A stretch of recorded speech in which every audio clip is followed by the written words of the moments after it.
Okay, so this is part 2 of eating for good health. I looked up the servings that you're supposed to have on the food pyramid, and actually they had this one on the bottom because they're saying 6 to 11 servings. That seems excessive to me, and it doesn't match up with this, which I would go with this because this is gonna balance out your pH much better than this, and that's important for your health. So they're saying fruit 2 to 4 servings and vegetables 3 to 5 servings every day. And a serving, I'm told, is about the size of a deck of cards, just a regular deck of cards. That's a serving size, I guess. Usually what I do is I have a can of vegetables for breakfast. I know it's weird, but in the morning I eat a can of like peas or carrots, or I'll have like an 11-ounce bag of spinach and just boil it. I boil it, and then I have like a spiced chai with it, and that's what I eat first thing in the morning. It's the easiest thing to digest, and we've had a lot of digestive issues in our family, so the great thing about fruits and veggies is that they have digestive enzymes naturally occurring in them, and they help your digestive process. So it's great to start with fruits and vegetables in the morning, or even if you eat fruits and veggies before you eat the rest of your meal. I think that helps your digestion.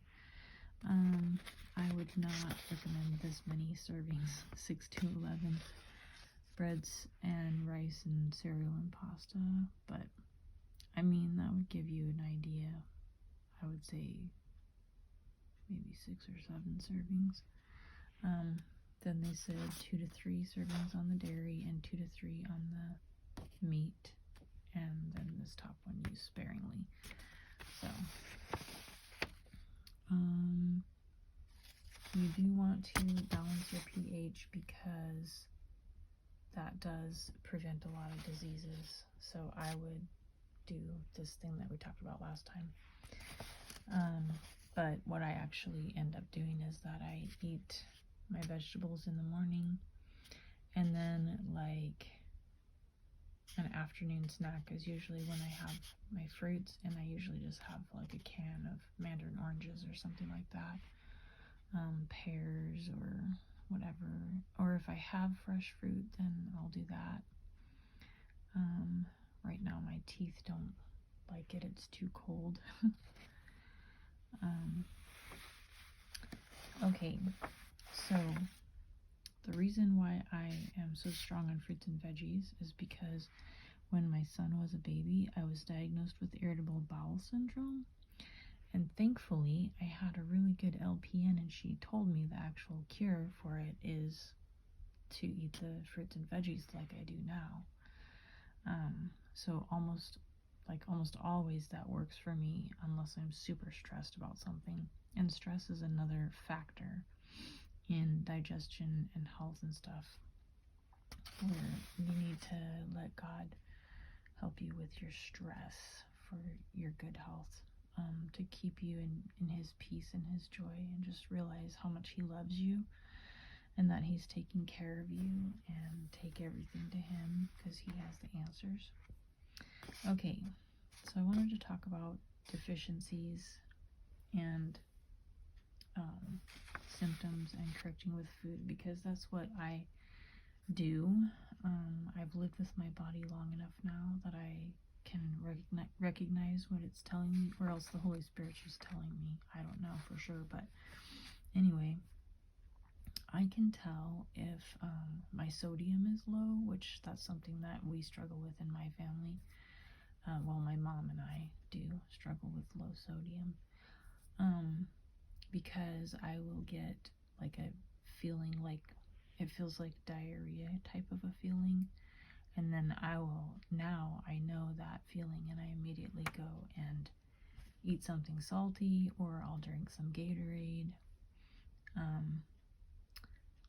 Let's see, I also have struggled with some iron deficiency, especially when I was pregnant. That's when I discovered that I had iron, like anemia, they call it.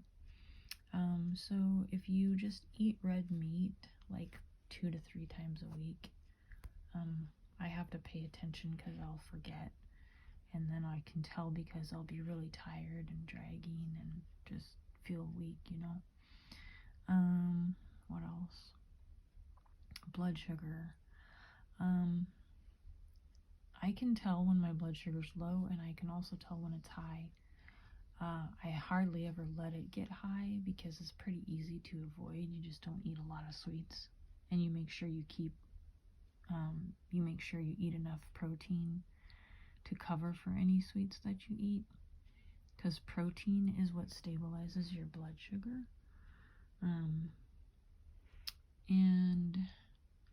But if I do have a high blood sugar, I will just like run around until it comes down and eat some protein.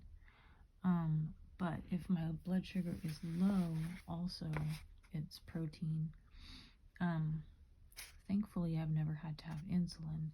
When you have insulin for like diabetes, then you do have to kind of have an emergency to bring it back up, because insulin makes it drop so badly. Well, in my experience, my last ex had type 1 diabetes, and he was super sensitive to insulin.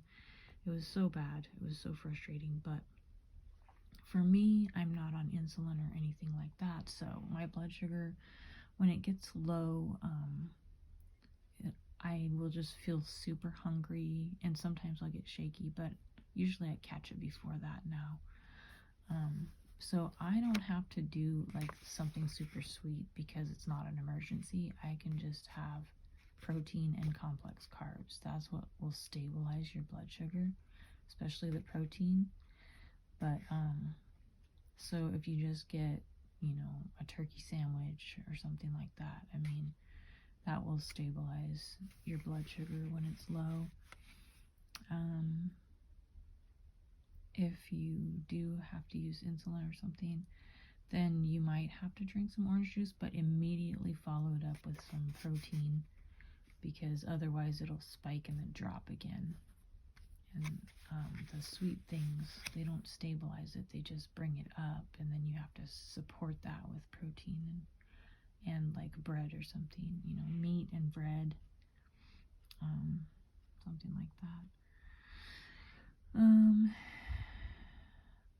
Let's see, if my vitamin B levels get low, I can tell because I will have kind of symptoms of tendinitis, because I've had tendinitis a few times, and I've even had carpal tunnel.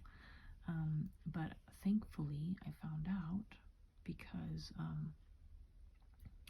I didn't have health insurance, and workman's comp didn't cover it. So when they saw that I wasn't going to do their awful treatments that they wanted to do, their surgeries and junk, then the doctor actually told me that if you take vitamin B, then you won't have to have the surgery.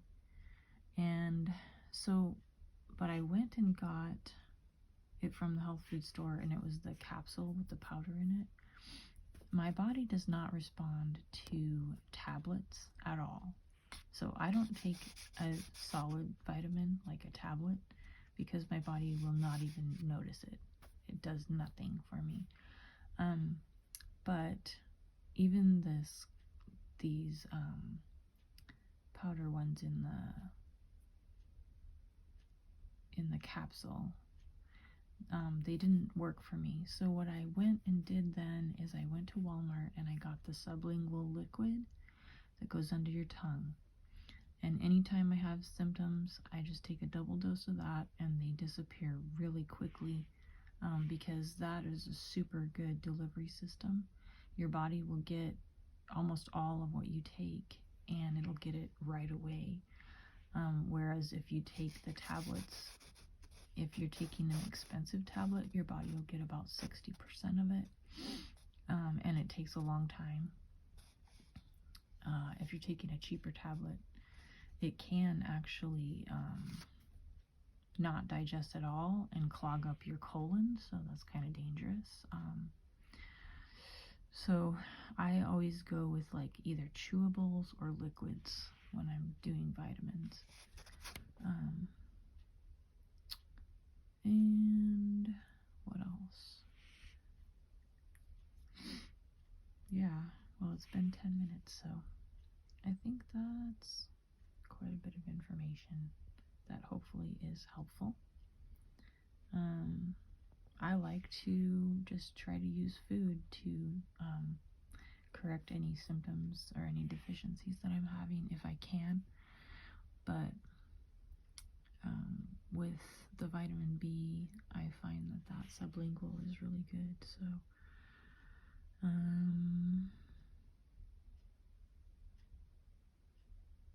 I think that's about it. I hope this is helpful. It also,